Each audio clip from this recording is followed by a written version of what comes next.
Assalamualaikum warahmatullahi wabarakatuh. Perkenalkan, nama saya Pak Andriani dengan nomor NIM 1908102013. Saya dari jurusan Pendidikan Bahasa Arab kelas 4C. Di sini saya ingin sedikit menjelaskan tentang taksimul kalamul insya atau pembagian kalam insya. Seperti yang kita tahu bahwa kalam insya itu adalah suatu kalimat yang tidak mengandung kemungkinan benar maupun bohong dalam zatnya. Contohnya itu seperti ya Khalid la tadrib al-kalba, yang artinya hai Khalid, jangan kau pukul anjing itu. Nah, aksamul kalamul insya atau pembagian kalam insya itu dibagi menjadi dua kelompok. Yang pertama yaitu ada insya'i thalabi dan yang kedua yaitu ada insya'i ghairu thalabi. Nah, insya'i thalabi ini yaitu ungkapan kalimat yang menuntut suatu permintaan yang belum diperoleh ketika memintanya. Nah, maksud dari kata belum diperoleh ketika memintanya yaitu lafaz perintah itu terlebih dahulu diucapkan, kemudian disusul dengan implementasi atau pelaksanaan dari perintah tersebut. Ya, dengan begitu artinya bahwa perintah dan pelaksanaan itu tidak bersamaan. Nah, kalam insya'i thalabi ini ada 5. Yang pertama al-amr, kemudian an-nahi, at-tamni, al-istifham, dan an-nida. Baik, yang pertama yaitu al-amr atau perintah. Al-amr yaitu meminta agar terlaksananya suatu pekerjaan yang dilontarkan dari mutakalim kepada mukhotob atau lawan bicara dengan menggunakan kalimat yang mengandung kata perintah. Nah, di sini tuh terdapat 4 sigoh untuk bisa mengungkapkan bentuk kalimat perintah. Yang pertama yaitu dengan menggunakan bentuk fi'il. Contohnya, af'al wafqa ma turidu, yang artinya lakukanlah sesuai kehendakmu. Kemudian, yang kedua yaitu dengan menggunakan lam amr yang nempel kepada fi'il mudhari dan hukumnya itu jazm. Contohnya, litaf'al wafqa ma turidu, yang artinya lakukanlah sesuai kehendakmu. Kemudian yang ketiga, dengan menggunakan bentuk isim fi'il amr. Contohnya, sof idza quri'al Qur'an atau hayya 'alas shalah. Kemudian yang terakhir yaitu dengan menggunakan bentuk masdar. Masdarnya itu sebagai pengganti fi'il. Contohnya, fi'lan ma turidu, lakukanlah apa yang kau inginkan.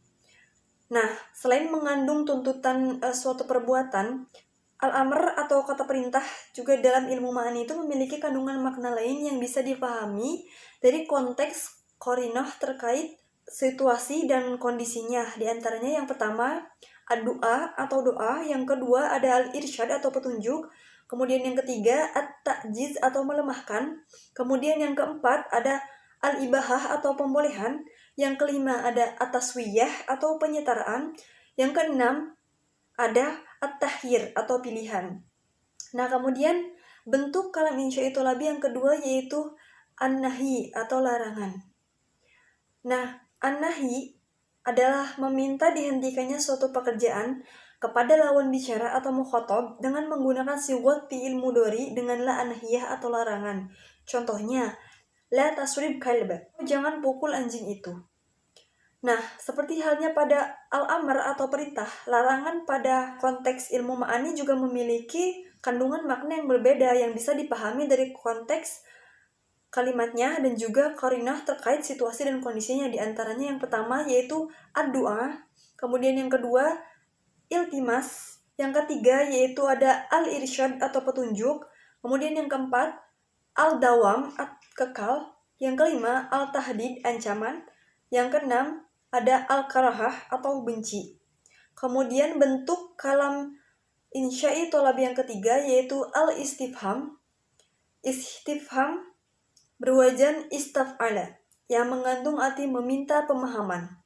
Menurut istilah, istifham itu adalah mencari tahu tentang sesuatu yang belum diketahui sebelumnya dengan menggunakan perangkat istifham atau alat bertanya seperti hamzah, hal, man, ma, mata, ayana, kaifa, aina, kam, dan ayu. Nah, yang pertama yaitu huruf hamzah. Huruf hamzah ini memiliki dua makna yaitu tasawur dan tasdiq. Tasawur berarti lontaran pertanyaan tersebut dimaksudkan untuk memperoleh kejelasan informasi terkait individunya. Nah, dalam kalimatnya biasanya dibarengi dengan kata perbandingan atau. Nah, dengan demikian, jawaban dari pertanyaan seperti ini tuh tidak dijawab dengan iya ataupun tidak gitu. Melainkan dengan menyebutkan individunya. Contoh, anta sorobtal kalamu am Khalid. Artinya, apakah kau yang memukul anjing atau Khalid? Nah, kemudian jawabnya aku atau Khalid. Nah, tasdik berarti lontaran pertanyaan yang dimaksudkan untuk memperoleh kejelasan informasi tentang terjadinya atau tidaknya suatu perbuatan tanpa dibarengi dengan kata perbandingan. Atau, nah dengan demikian jawaban dari pertanyaan ini dijawab dengan iya atau tidak. Kemudian huruf hal. Huruf hal itu mengandung makna tasdik sebab hanya untuk menanyakan tentang kejelasan terjadi atau tidaknya suatu perbuatan. Contohnya, hal ada Khalidun ilal bait? Apakah Khalid telah kembali dari rumah? Jawabannya itu bisa antara iya, bisa juga tidak. Nah, berbeda dengan alat penanya pada hamzah yang bisa masuk kepada semua susunan jumlah atau kalimat, sedangkan untuk hal ini itu memiliki keterbatasan dan tidak masuk pada kalimat yang jumlahnya manfi, kemudian tidak masuk pada jumlah ismiyah, inna, kemudian juga tidak masuk pada jumlah syarat, tidak masuk pada jumlah hal. Kemudian yang ketiga ada ma atau man.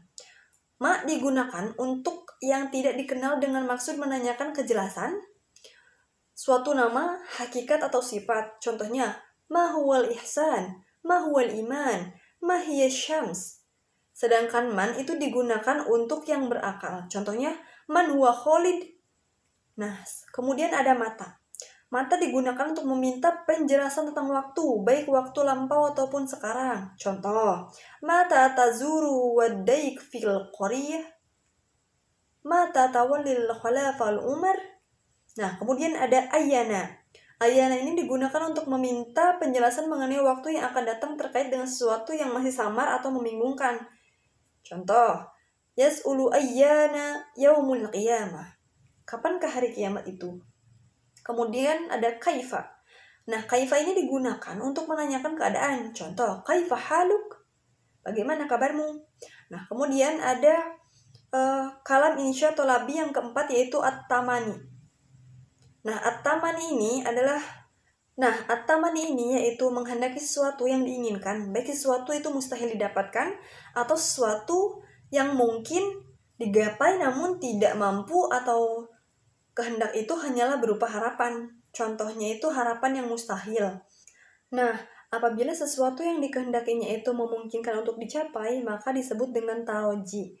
Dan pada umumnya menggunakan kata asya dan la'alla yang biasa diartikan dengan mudah-mudahan dan barangkali. Contohnya, asallahu an yaj'ala bainakum wa bainal ladzina adaitum minhum muwaddah. Quran Surah Al-Mumtahanah ayat 7. Nah, kemudian contohnya lagi ada la tadri la'allallahu yuhditsu ba'da dzalika amran. Nah, contoh penggunaan tamani yaitu falau anna lana karrotan fanakuna minal mu'minin. Maka seandainya kita dapat kembali ke dunia, niscaya kita menjadi orang-orang yang beriman. Nah, kemudian kalam insya'i tholabi yang terakhir yaitu an-nida. Nah, an-nida itu memanggil mukhotob dengan menggunakan perangkat panggil sebagai pengganti dari kata unadi. Nah, perangkat yang dipakai yaitu hamzah, ayya, ya, wa'a, aya, hayya, dan wa. Nah, dalam penggunaannya, perangkat nida ini dibagi menjadi dua kelompok, yaitu panggilan dekat, a dan ayya, selebihnya digunakan untuk panggilan jauh. Nah, hamzah dan ai terkadang digunakan itu untuk panggilan jarak jauh seakan yang dipanggil itu terasa dekat di depan mata. Selain untuk memanggil, anida juga memiliki makna lain sesuai konteks kalimatnya. Yang pertama itu ada al-ighra atau bujukan, rayuan, godaan. Kemudian yang kedua ada azir, hardikan atau cacian. Kemudian ada at-tahassur, penyesalan dan kesakitan. Kemudian ada al-istighosah atau meminta pertolongan. Dan yang kelima yaitu an-nudbah atau ratapan. Baik, selanjutnya yaitu pembahasan tentang kalam insya goiro tolabi. Nah, kalam insya goiro tolabi ini adalah kalimat yang di dalamnya itu tidak menghendaki suatu permintaan. Nah, insya goiro tolabi ini bisa berbentuk al-mad, wa azam, kemudian al-qasam, at-ta'ajub, dan ar-roja. Nah, yang pertama yaitu al-mad wa azam atau menggunakan kata nikma, bisa, dan habbaza. Nah, contohnya yaitu ni'mal karimil haim. Kemudian wabi sal bakhilil madar. Kemudian al-qasam. Nah, al-qasam menggunakan wawu, ba, ta. Contohnya yaitu li'umri kama fa'alta kada. Yang keempat yaitu ta'ajub. Nah, ta'ajub itu biasanya berisi dua pernyataan dan berkebalikan. Contohnya yaitu kaifa takfuruna billahi wa kuntum amwata fa ahyakum. Kemudian yang kelima ada roja atau biasanya menggunakan asa, hariyu atau la illa atau bisa juga ikhlala qola. Baik, mungkin cukup sekian yang dapat saya jelaskan. Kurang lebihnya mohon maaf. Wabillahi taufiq wal hidayah. Wassalamualaikum warahmatullahi wabarakatuh.